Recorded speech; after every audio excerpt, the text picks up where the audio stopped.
ছাড়ার দোরগোড়ায় পৌঁছে গেছে। 10% বাকি আছে। 10% আর যদি 10% আপনারা জানেন, আমি যে কথা বলতেছিলাম, সেই স্বৈর শাসক 7টা লাশের পরবর্তী সময় পদত্যাগ করেছিল।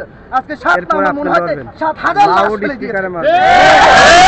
আপনারা জানেন যে বুদ্ধিজীবী এই যে আপনার রায়েরবাগে গণকবর হয়েছে, একেবারে যে কি বলে যে এটাকে বেওয়ারিশ লাশ, সরকার হিসেবে 250 লাশ। আপনারা জানেন, আপনারা মিডিয়া ইতিহাস ঘাটেন, সেই 52 বছর পরে সেই 47-এর বাংলাদেশে হাজার হাজার কোনো ছাত্রদের লাশ পড়েছে না।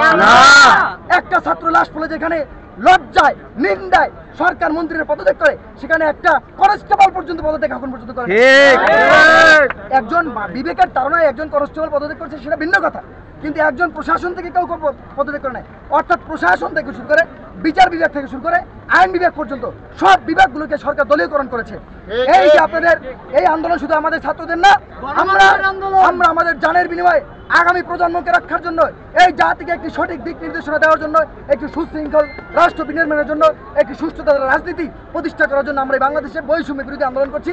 যে আন্দোলন আমরা পাকিস্তান বিরোধী করেছিলাম।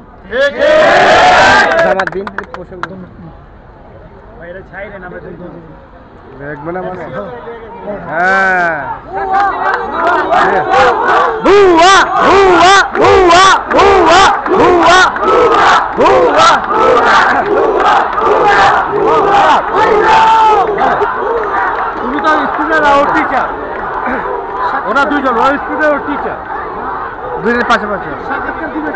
হ্যাঁ, ওর স্টুডেন্ট ওর টিচার,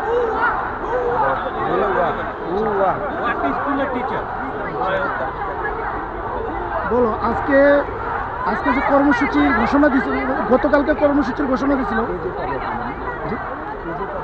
হ্যাঁ অবশ্যই 100%।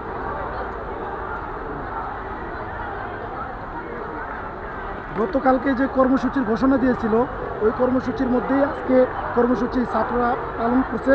ছাত্রদের পাশাপাশি ছাত্রদের গার্জেন আর এবং কি সাধারণ জনগণ, পাশাপাশি শিক্ষক এবং বৈষম্য বিরোধী ছাত্র আন্দোলনকারীরাও এই কর্মসূচি পালন করছে, আমরা দেখছি। তো আপনি এটা কি মনে করেন? আমি জাস্ট বলবো যে হচ্ছে কি, আমি আমার ভাইদের হত্যার বিচার চাই, যে কেন ওদেরকে মারা হলো এভাবে। কারণ হচ্ছে ওরা তো লাইক আমাদের জন্য এরকম করতেছে, ওরা তো আমাদের জন্য করতেছে, ওরা তো পার পেয়ে গেছে, ওরা জাস্ট আমাদের জন্য এরকম লাইক নাম ছিল, বাট ওদেরকে মারাটা ঠিক হয় না।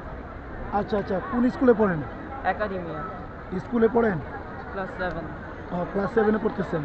আপনিও নেমে গেছেন না? হ্যাঁ, আমি ওদের জন্য ওদের সাথে নামি। ঠিক, অবশ্যই। আপনার বাসা কোথায়?